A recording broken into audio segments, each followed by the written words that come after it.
Prester John. The setting is contemporaneous with publication, the beginning of the 20th century. Crawford grows up in Kirkcapel, by the North Sea, where he first encounters the antagonist, Laputa, performing a ritual on the beach. Crawford's father dies, and he goes to work as a shopkeeper in a place called Bloel de Bistefontein.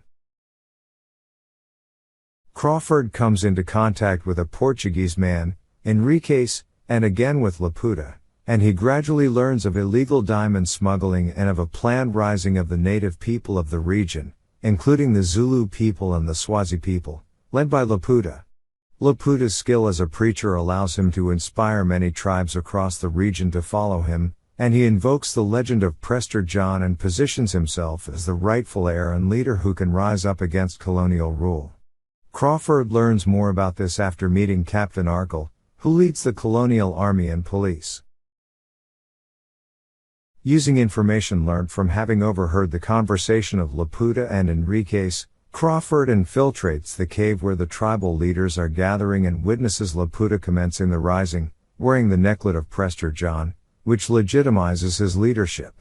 Crawford is captured, but having managed to relay a message to Captain Arkell, escapes during an ambush and steals the necklet from the hands of Enriquez, who is trying to steal it for himself.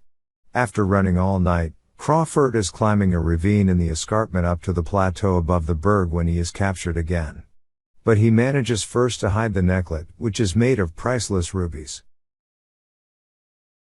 After being taken to Laputa's new base, Crawford escapes immediate punishment by offering Laputa his knowledge of the location of the necklet in exchange for sparing his life.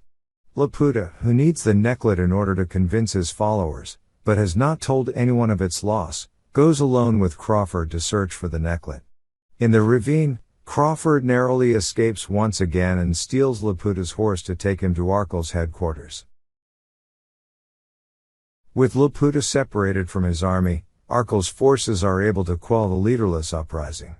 Meanwhile, Crawford returns to the cave, where he finds the treacherous Enriquez dead outside, having been strangled by Laputa. Entering the cave, Crawford meets Laputa, who by now knows that all his plans have failed. Laputa destroys a rock bridge giving access to the cave, and then commits suicide by jumping into an underground river chasm. Crawford makes a daring escape by climbing a cascade up and out of the cave. He rejoins Arkell and is instrumental in bringing about the disarmament of the native uprising and the subsequent peace. With Arkell's help he is rewarded with a large portion of the treasure hidden in the cave and eventually returns to Scotland a rich man.